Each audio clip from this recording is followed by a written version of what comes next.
গফুর ছিলেন একজন গরিব চাষী। ছোট্ট এক গ্রামে তার স্ত্রী আমিনার সাথে থাকতেন। তাদের কিছুই ছিল না, কিন্তু তারা একা ছিলেন না। তাদের ছিল মহেশ। মহেশ তাদের ছেলে ছিল না, ছিল তাদের প্রিয়া বলদ। সুঠাম দেহের অধিকারী মহেশ তাদের কাছে শুধু একটা পশু ছিল না, ছিল পরিবারের একজন। বাছুর অবস্থা থেকে মহেশকে লালন পালন করেছেন গফুর। ভালো মন্দ সবসময় একসাথে কাটিয়ে সে তাকে বড় হতে দেখেছেন। জমি চাষের কাজে তারা একসাথে কষ্ট করেছে, তাদের জীবন পরস্পরের সাথে জড়িয়েছিল। পারস্পরিক আস্থা এবং ভালোবাসার উপর ভিত্তি করে তাদের মধ্যে এক গভীর বন্ধন গড়ে উঠেছিল।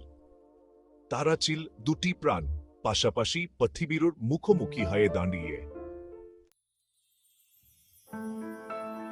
গ্রামের জীবন ছিল কঠোর, দারিদ্র ছিল নিত্যসঙ্গী, আর জমি ছিল সমাসুন্দর। খোরা গ্রাস করেছিল পুরো অঞ্চল, ফসলের মাঠ ফেটে চচ্চির হয়ে গেছে। সুধা গ্রাস করছিল গ্রামবাসীদের। দিন ওয়াতত গড়াচ্ছিল, তাদের আশা তত কমছিল। বেঁচে থাকার জন্য সংগ্রাম করছিলেন গফুর আমিনা। তাদের সামান্য রোজগারে মুষ্টিমেয় চালও যুক্ত না। তবুও তারা তাদের খাবার মহেশের সাথে ভাগ করে নিতেন। তার প্রতি তাদের ভালোবাসা ছিল অম্র। তারা তাকে হে প্রতিটি দানা খাওয়াতেন। তা ছিল তাদের আনুগত্যের প্রমাণ, তাকে রক্ষা করার নীরব প্রতিজ্ঞা। খরার প্রকোপ আরো বেড়ে গেল।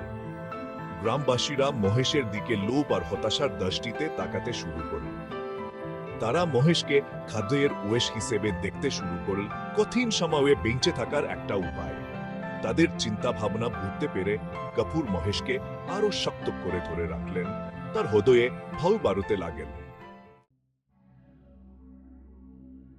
গ্রামের জমিদার, একজন ধনী এবং প্রভাবশালী লোক, ছিলেন গরুর পবিত্রতার একজন ধার্মিক বিশ্বাসী।